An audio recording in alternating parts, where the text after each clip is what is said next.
¿Por qué nos cuesta tanto entender el arte contemporáneo? ¿Cuáles son las características que lo definen?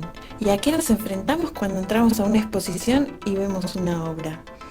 En este podcast vamos a tratar de dar respuesta a estas preguntas. Vamos a revisar los libros más importantes de arte contemporáneo.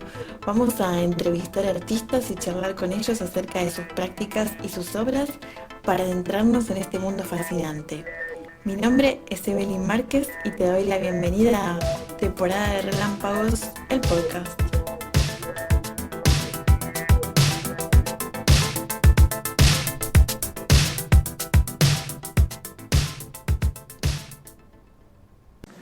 Hola, ¿cómo están? Bueno, felices fiestas, feliz Navidad, estamos a horas del 2023 ya. Y el tema que nos convoca hoy está muy vinculado con estas festividades. Yo titulé a este episodio El día que se robaron la Navidad. Parece un título de película navideña de Netflix. De hecho no lo googleé, pero sospecho que hay una película que se llama algo así. Pero les aseguro que hoy vamos a hablar de un caso absolutamente real, sucedido hace unos 50 años. Saben que la realidad siempre supera a la ficción. Y este es un ejemplo. Este caso tiene que ver con el gran artista Caravaggio y una obra desaparecida. O mejor dicho, más acertadamente, robada por la mafia siciliana. Ya hablamos de este año en varios episodios en el podcast sobre robos de obras de arte, ¿no? Sabemos que es uno de los grandes tráficos que más dinero mueven en el mundo, después de las drogas y de las armas. Y detrás de estos robos, en un porcentaje muy importante de casos, se encuentra la mafia, que puede intentar adueñarse de estas obras por distintos motivos, muchos de ellos vinculados con intercambios, con tener una especie de garantía si los detienen. A veces se tratan de especulaciones no comprobadas, pero en este caso el robo del que vamos a hablar fue admitido por los mismos miembros de la mafia italiana, así que no hay ninguna duda.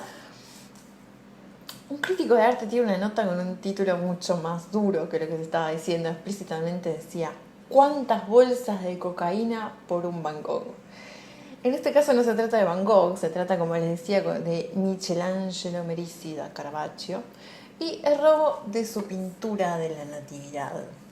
Vamos a hablar, a contextualizar un poquito sobre él y sobre las circunstancias en que fue pintada esta Natividad. Él nació en Milán en 1571, no en el pueblo de Caravaggio, como se supuso un buen tiempo, donde sí eran originarios sus padres. Y alrededor de los 20 años él decidió irse a vivir y a trabajar a Roma. Un tiempo más adelante él va a ser condenado a muerte por haber asesinado a una persona en una pelea, y por eso él huye al sur de Italia. En 1606, cuando tenía 35 años, va a vivir ahí 4 años, hasta los 39 cuando muere, no llegó a cumplir los 40. En ese momento la pena por el asesinato que había cometido era la decapitación, pero con amigos nobles él logra salir de Roma y viajar al reino de Nápoles, que en ese momento estaba regido por los españoles. Nápoles era en ese momento una de las ciudades más pobladas de Europa y se instala justamente en el barrio de los españoles, que dicen que era un barrio muy violento donde vivían los soldados españoles. Uno de los primeros encargos que va a recibir ahí va a ser Salomé con la cabeza de San Juan Bautista, que es un tema que pinta varias veces y que probablemente también tenga que ver con la condena que se le había adjudicado a él, que era la decapitación. En este nuevo barrio rápidamente se convierte en un fenómeno. Su pintura sorprende muchísimo en la zona.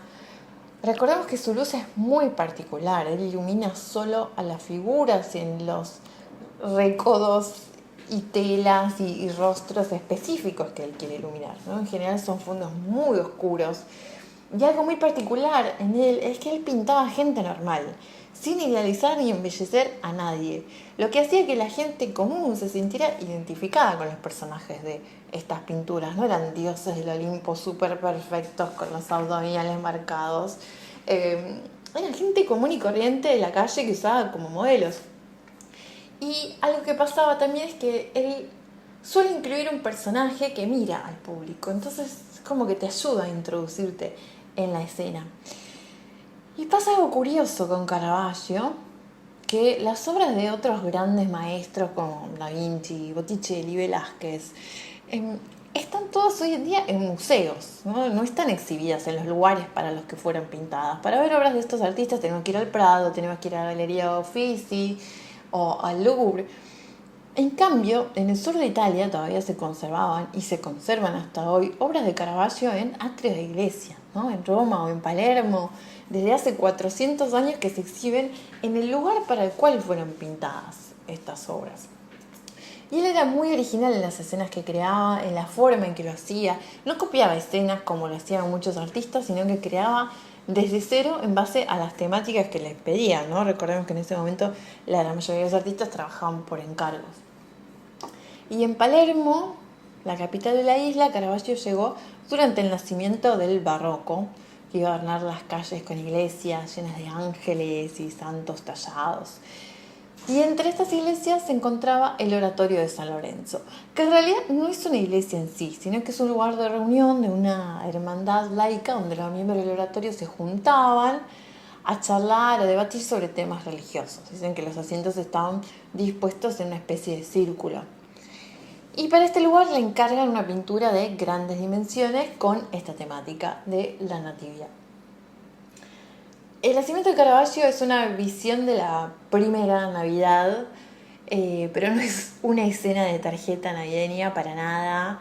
No tiene mucha ternura, ni incomodidad, ni prácticamente belleza, podríamos decir. Es inquietante, es sombría, es realista en su forma de imaginar cómo sería el nacimiento de Cristo en un establo, ¿no? Lo vemos desde el interior, como una choza húmeda y oscura destinada exclusivamente para animales. Caravaggio pinta varias natividades, siempre muy realistas, con ropas de la época en la que él estaba pintando. Y acá se la ve a María con cara de cansada de tanto viaje, de acabar de dar a luz. Es una mujer proletaria, podríamos decir, con ropas un poco harapientas, triste. Y el bebé está acostado descansando sobre un colchón de paja finito apoyado sobre la tierra. El color predominante de esta pintura son los marrones, los colores tierra. Y ahí estuvo expuesta la pintura durante unos 350 años. Hasta que, cuando empieza esta segunda parte de la historia, muchos años más tarde sucedió un hecho que conmocionó al mundo, que fue el saqueo al oratorio de San Lorenzo, donde se exhibía la Natividad. Fue la noche entre el 17 y el 18 de octubre de 1969. Dicen los que conocieron Palermo en esta época, en la década del 60, que apenas era más pacífico que en la época de Caravaggio, que la posguerra fue una época dorada para el crimen organizado en el sur de Italia, ¿no? En Sicilia, donde los gobiernos cristianos dependían de los votos negociados por políticos corruptos y sus conexiones con la mafia, que ni siquiera se molestaban en disimular mucho, y una especie de explosión de construcción de edificios no regulados que llevaron al crecimiento de nuevos suburbios en las afueras de Palermo, estrangulando intencionalmente lo que era el casco histórico de la ciudad, que fue forzado prácticamente a desaparecer. Cortaron incluso el suministro de agua para expulsar a los vecinos de sus hogares, para obligarlos prácticamente a que se vayan, demolieron edificios históricos, y los daños causados por las bombas en la Segunda Guerra Mundial nunca se repararon. Esta situación es recordada como el saqueo de Palermo. Se estima que entre 1951 y 1981 la población del centro histórico de Palermo se redujo en más de 2/3, mientras que el resto de la población fue creciendo en todas estas nuevas construcciones en las afueras, pero el casco histórico fue prácticamente abandonado. Y el oratorio de San Lorenzo, con su obra maestra de Caravaggio, estaba en el corazón, en el centro de este caos. La hija del ama de llaves decía que nunca se iba a olvidar de esa noche, que ya tenía 15 años cuando ocurrió el asalto y sintió como si secuestraran a un miembro de su familia. Marino Manoia fue un famoso testigo sobre la vida de la mafia siciliana. Manoia era un pentito, que es un término italiano que se usa para referirse a un mafioso que se convierte en informante. Y él reveló cómo eran todas las internas dentro de la organización, los métodos de sus líderes, los métodos de asesinato, las conexiones con las esferas políticas, ¿no? Y a causa de todas estas confidencias, la mafia asesinó por su traición a la madre, a la tía y a la hermana de Maloya. Hoy él vive en Estados Unidos en un programa de protección de testigos y tiene una nueva identidad. Ni siquiera sabemos si está vivo o está muerto hoy en día. Manoia se especializaba dentro de la mafia en refinar heroína. Dicen que tenía una habilidad tal que se convirtió en los mayores refinadores de heroína de Palermo en un momento en que la mayor parte de la heroína que se vendía en Estados Unidos se refinaba en Sicilia. Incluso el jefe de la mafia estadounidense, John Gambino, lo visitó para comprobar la calidad de la heroína siciliana. Después lo que sucede es que en la década del 80 la mafia siciliana fue tomada por otra facción de Corleonese que hizo una masacre para tomar el poder, y después de que su jefe fuera asesinado, Manoia y su hermano, que era un sicario, una familia muy adorable, cambian de bando hasta que sus nuevos jefes empiezan a ser perseguidos, también envueltos en un complot, y la decisión que toma Manoia para salvar su vida en esas circunstancias es convertirse en un testigo antimafia. Entonces Manoia sube al estrado en un juicio que se realiza en Palermo en 1996, y ayer es cuando, entre muchas otras cosas, habla del tema de Michelangelo Merisi, de Caravaggio, y uno de los crímenes de arte más famosos de la historia, porque la Natividad no se volvió a ver nunca más desde que desapareció del oratorio de San Lorenzo hace más de 50 años. En el juicio, Manoia dio un testimonio bastante dramático sobre el destino de la pintura y dijo que había ganado su reputación de saber mucho de arte robando pinturas como un joven aspirante a hombre de honor dentro de la mafia. Y en el 69, él y otros compañeros reciben el encargo de robar el nacimiento de Caravaggio. Pero lo que él cuenta en este juicio es que echaron a perder la obra porque usaron una cuchilla para cortar el lienzo, lo lastimaron, lo machacaron, lo aplastaron tanto que lo arruinaron. Él dijo que debido al peso de la obra, que era inmensa, que se calcula unos 100 kilos, la obra cae al piso y parte de la pintura se desprende. También contó que se llevaron la pieza enrollada sin ningún tipo de protección, aunque también había desaparecido una alfombra, así que quizás la habían enrollado en la alfombra, no lo sabemos. Y lo que cuenta es que cuando se la llevaron, cuando entregaron la obra al hombre que había hecho el encargo del robo, este señor se puso a llorar porque la pintura estaba completamente destruida por el maltrato que le habían hecho. También los investigadores dicen que el cuadro puede haber sido dividido en 6 u 8 partes para ser vendidas en el mercado negro de arte. Lo que sí se ha dicho es que si la pintura sobrevivió, en ese caso haber estado enrollada y con tantos siglos que tenía encima, ya estaría completamente agrietada y destruida. Esto fue en el 96 y desde entonces el caso se mantuvo en un limbo de especulaciones. Hay todo tipo de hipótesis acerca de qué sucedió. Algunos dicen que la guardaron en un granero y que se la comieron las ratas, o que la guardaron en una especie de cofre y en reuniones importantes de los campos de la mafia la sacaban como una exhibición de su poder, ¿no? Las teorías son infinitas, pero hoy en día ya es muy difícil tener esperanza sobre el destino de esta historia navideña. Algunos no están convencidos de este testimonio o no quieren creer en él, y se ha dicho que podría haber sido vendida a Europa del Este y demás. Manoia fue considerado un testigo muy fiable, por eso es como, si en otros ámbitos dijo la verdad, ¿por qué sospechar de que hubiera mentido en esto? O sea, siendo que no ganaba nada dando una versión falaz de los hechos. Y hace unos años, en el 2008, el oratorio abrió, restaurado, pero sin la pintura, se había dejado el espacio vacío, como una forma también de mantener la pintura, ¿no?, en la memoria de la ciudad. Está ubicado en el corazón de La Calza, que es un barrio que fue sometido a terribles daños por este saqueo de Palermo. Hoy en día el barrio se renovó drásticamente en comparación con el abandono y la destrucción en la que había sido sometido durante tanto tiempo.